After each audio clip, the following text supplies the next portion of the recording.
mysterious traveler.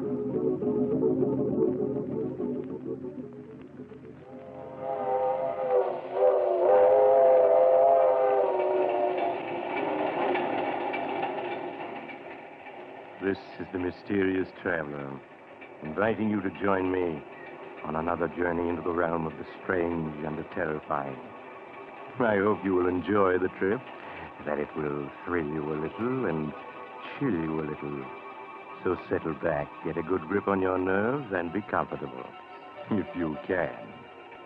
Where are we going?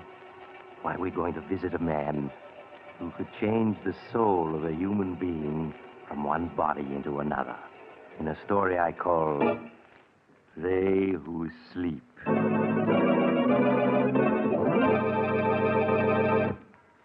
My story begins late one foggy night in a dingy little room in the slum section of a great city.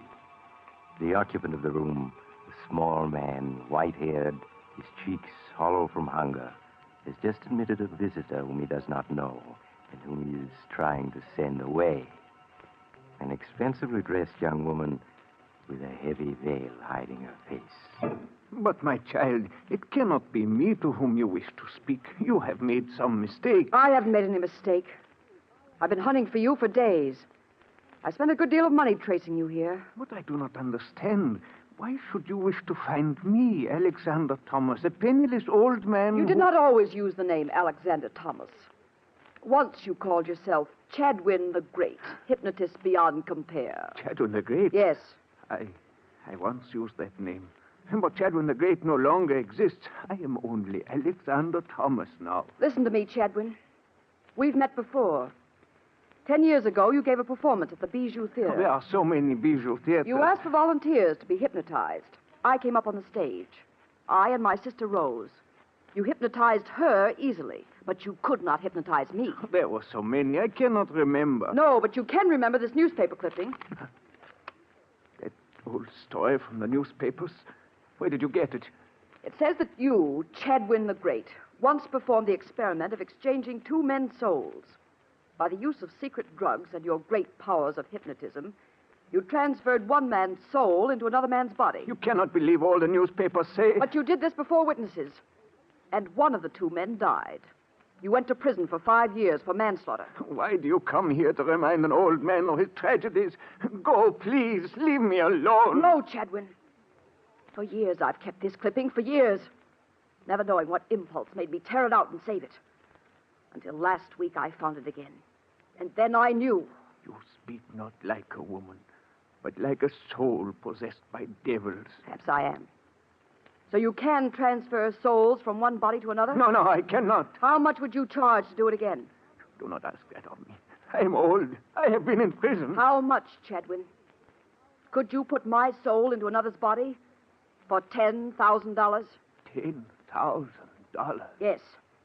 Then you could live like a man again, not like a starving animal in this hovel.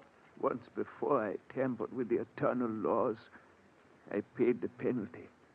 And so did one of those I experimented upon. But which one, Chadwin? The Which weaker one? He died. The other, the strong soul in its new body, lived. Ah, then I am ready. When can you do it? Tomorrow night? But, my child, why should you risk your life for that which cannot be, which was not meant to be? Look, Chadwin, I shall raise my veil. Would you call me beautiful? Even pretty? No. I'm ugly. You are not ugly. Your face is strong. But if it were not twisted by bitterness... Enough of talking. How can you know what it means to a woman to be ugly? To lose the man you love to a woman you hate? Because you are plain, and she is so beautiful. Chadwin, will you do as I ask? To help you change with one who is beautiful. To help you to be loved for just a little. My child, perhaps it is not such a great wickedness to do that. Then you'll do it? But it is only for a little while. You must understand that. For 10 days, no more. Then the laws which cannot be violated with impunity require that your soul must return to your body. It's enough. It's all I want, Chadwin. Very well. I have here a small bottle. Here. Take it. Guard it carefully. When the moment comes, she, the other, must drink it in water. Yes. It will be easy. She will drift off to sleep. Then you must come to me. But not here. It would not be safe. Never mind. I know the place. The safest in the world. Very well. The exchange will be made, and I will see that she, in your body, slumbers dreamlessly. After 10 days, she will wake and be herself again, with no memory whatever of what has happened. And now, Miss... Vaughn. Helen Vaughn. Now, Miss Vaughn, who is this beautiful one with whom you would change places? The girl who just married the man I love. My sister, Rose Vaughn.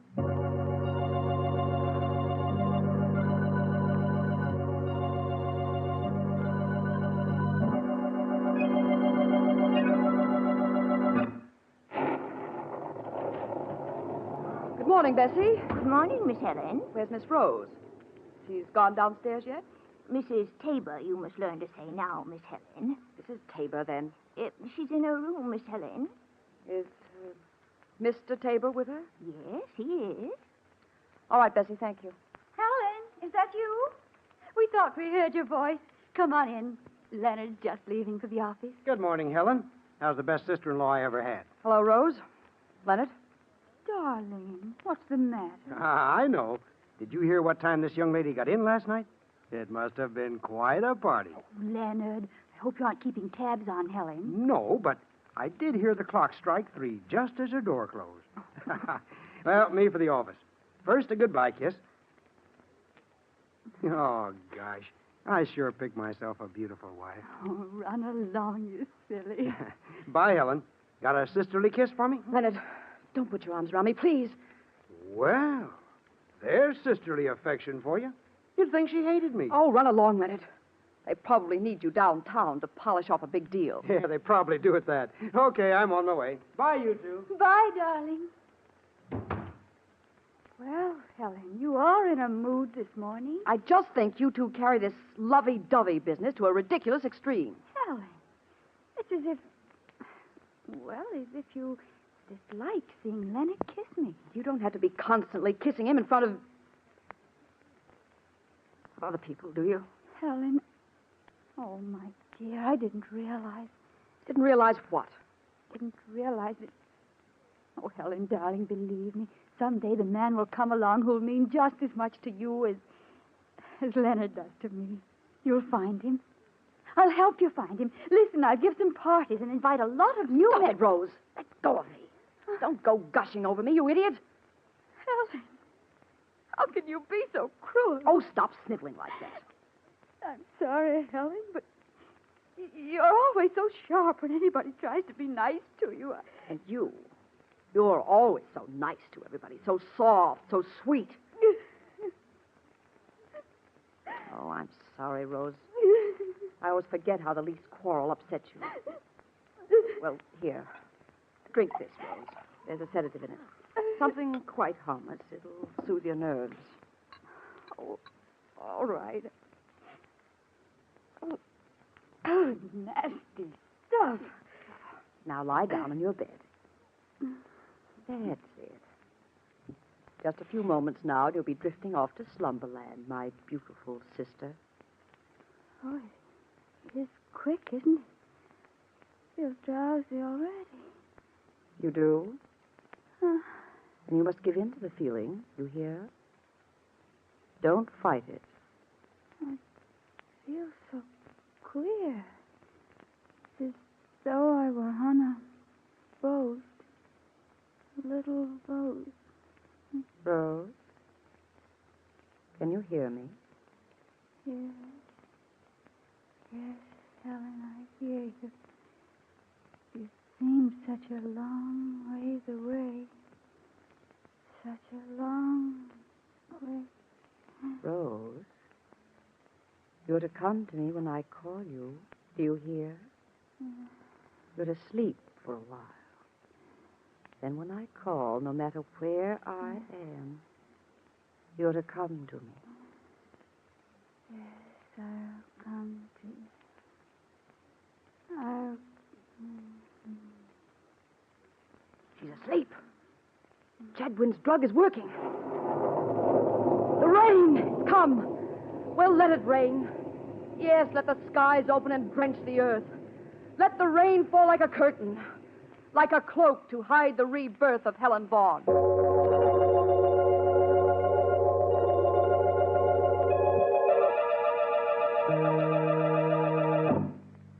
Leaving her sister Rose in a slumber so deep it was almost death-like, Helen Vaughn hurried to her room.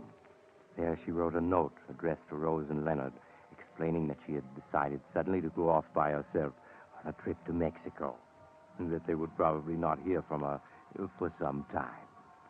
Then she put on her hat and coat and slipped out. All day she waited in a hotel.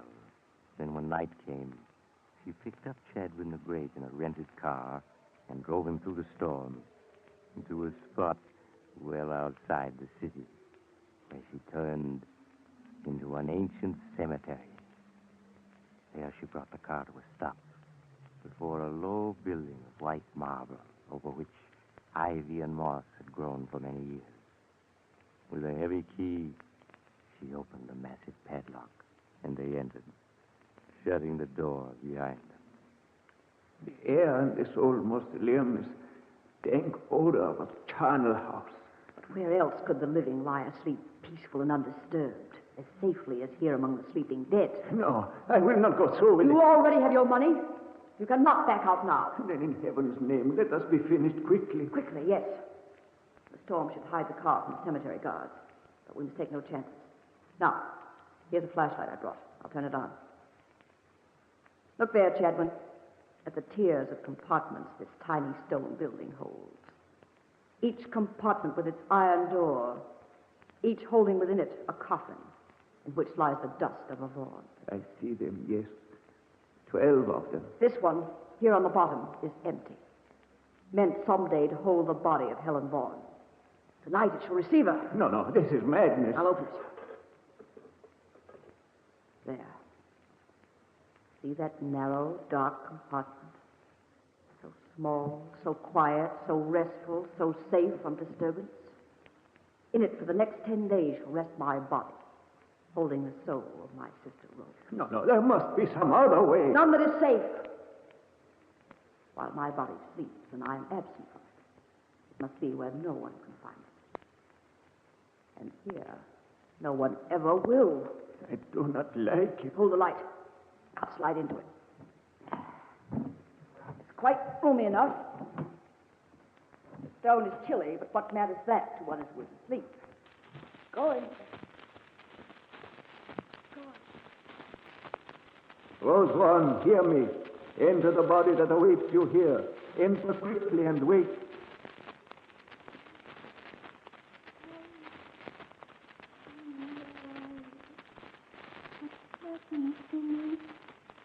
So cold, I'm lying on stone.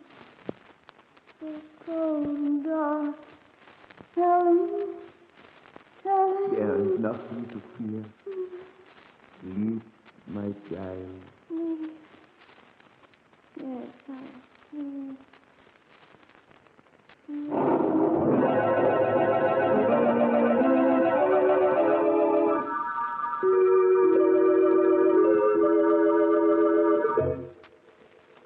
Quickly, Chadwin closed and latched the iron door of the compartment, slipped from the mausoleum, snapped the padlock on the huge door again, and was gone.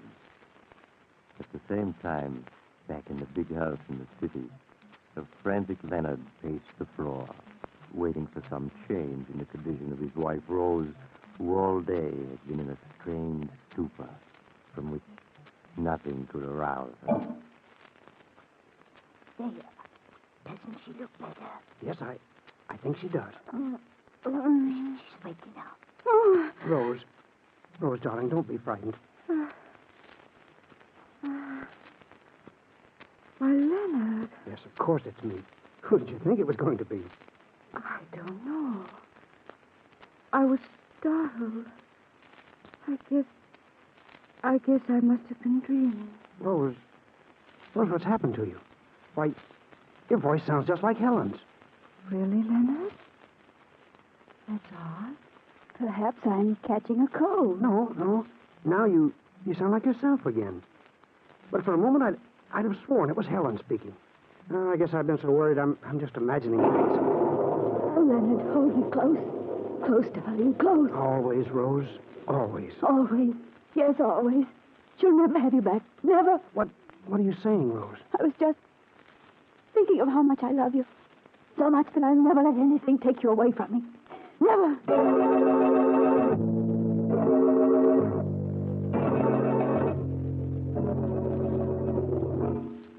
In the days that followed, Leonard found his beautiful wife, Rose, strangely changed.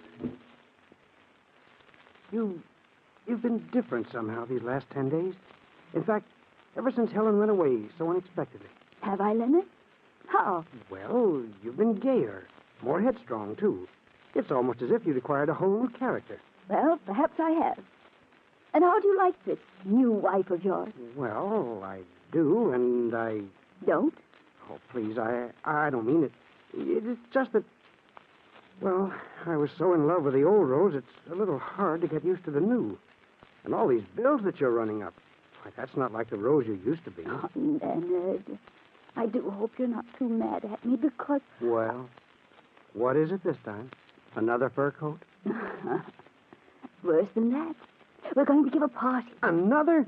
Why, there's 3 in 10 days. Rose, I forbid it. You can't, Leonard, because I've invited everybody already. Rose, it's so unlike you. Why, you act more like Helen than like yourself these days. Never mind, darling. You'll get used to the change in me in time.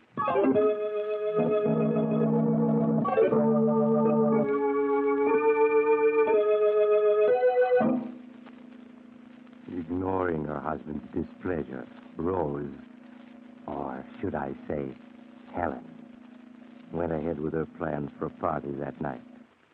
And when early in the evening, a small, gray-haired man presented himself at the door and asked for her, he sent word by Bessie that she would not see him.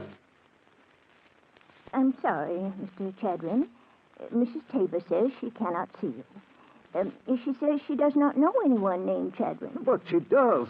10 days ago I was here. I gave you an envelope for her. It had a key in it. Oh, surely you remember? Yes, but just the same, she says she doesn't know you. Now, please go, or I'll have to call an officer. Did you tell her what I said? That this was the 10th day? Yes, and she said she had no idea what you were talking about. All right. I'm going. I must do what I can by myself.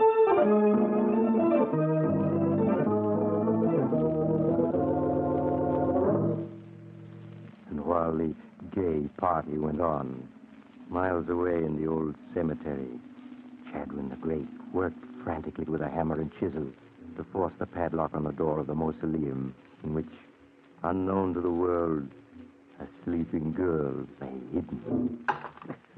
Look, got to get it open. She won't let me into her house.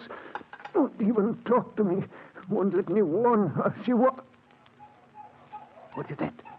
Dog's coming this way. There he is. Somebody trying to break into the barn mausoleum. The guards. I must run for it. Look out, he's getting away. There, you gray brother. If there was somebody. They miss me. Got to get back to town. I must warn her. She's got to know.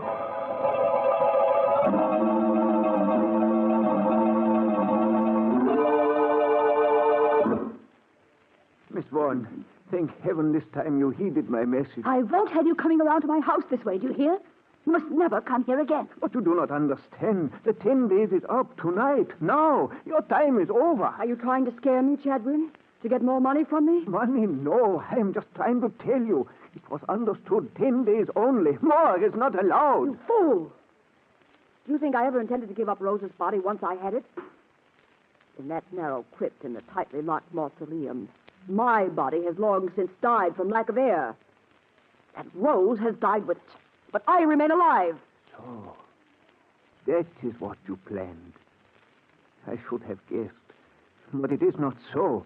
Your body is not dead. It is in a sleep so deep that it scarcely breathes. Needs no food, no water. But sometime tonight the dog will wear off, and your sister Rose will claim her body again, while you, Helen Vaughn, will wake to find yourself locked within a burial crypt. No. No, it's not true. It is true. And you will not be asleep. You will be awake, needing air, and there will be no air. You're just trying to frighten me. Tonight I tried to open the tomb to save you. I was driven away by guards with dogs. But what can I do? Only if we can reach the tomb in time to open it can you be saved. And we must go now. I'll get the key. And we must hurry. Hurry!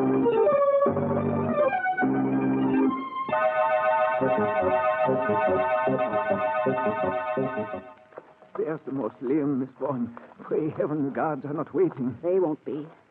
We fooled them by leaving the car outside and walking up this back path. Now hurry, Chet. What is it, Miss Vaughn?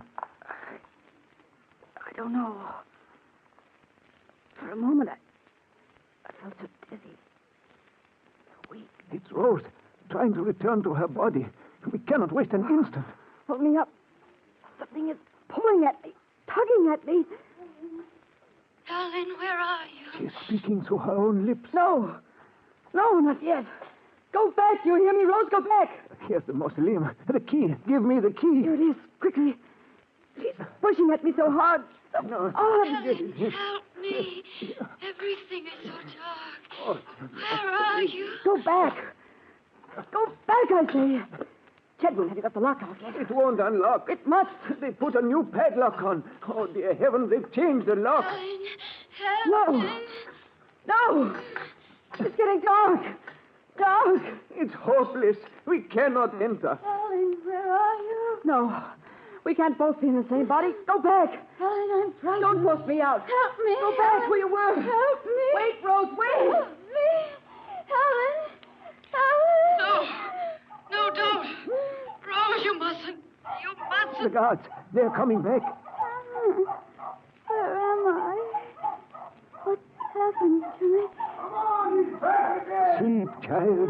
Sleep a little longer and wake without memories. Please. Yes. Please. For her within, I can do nothing now. And the guards, they must not catch me. They must not catch There he is. We got him this time.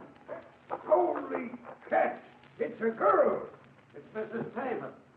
Asleep on the steps of her own family mausoleum. Say, we got to get her out of here. Help me lift her out. Hey, wait. Did you hear something then? Like somebody calling a long ways off? Listen.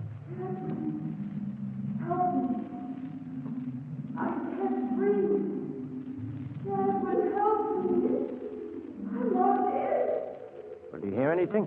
Nah, I can't hear anything, just the wind. Come on, we got to phone Miss Tabor's husband. She may be sick. Come on now, no time to lose.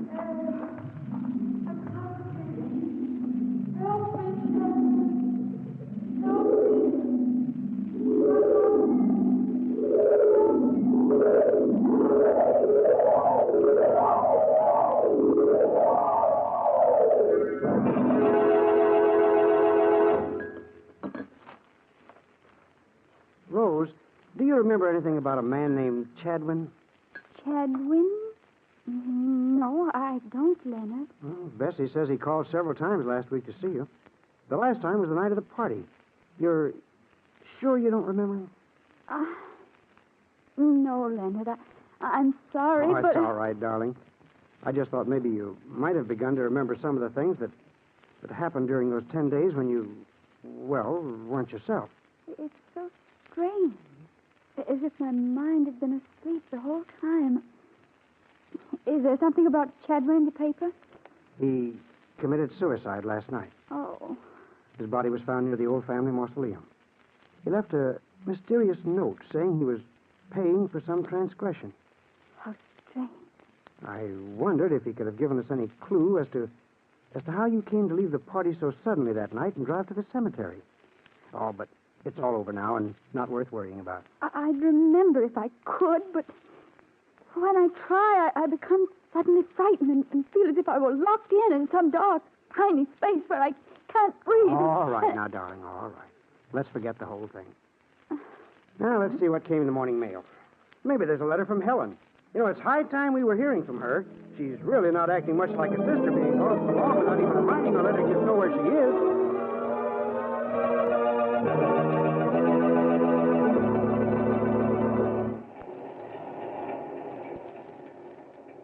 This is the mysterious traveler again.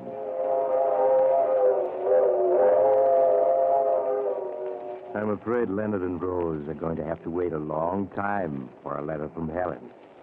In fact, I'll be very much surprised if they ever get one. I suppose it'll never occur to them to look in the old mausoleum.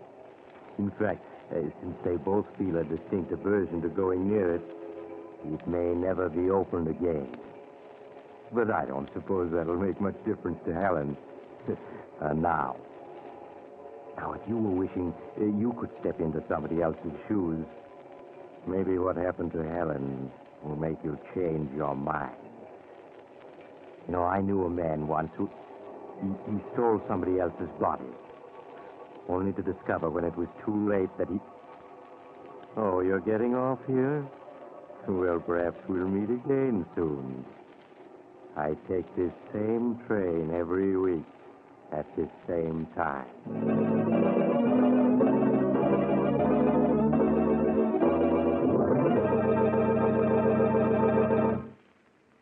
You have just heard Chapter 55 of The Mysterious Traveler, a series of dramas of the strange and terrifying. In tonight's story, They Who Sleep, Philip Clark played Chadwin, Gertrude Warner played Helen, and Helen Clare played Rose. The Mysterious Traveler is written by Bob Arthur and David Kogan. Original music is played by Henry Silverne, and the entire production is under the direction of Jock McGregor.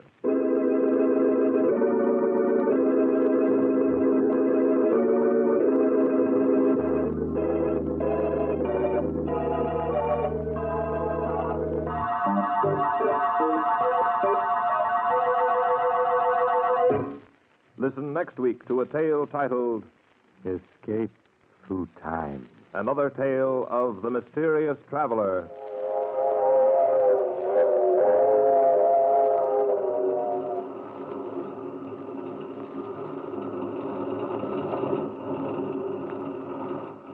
The Mysterious Traveler is presented by WOR Mutual from the WOR studios in New York.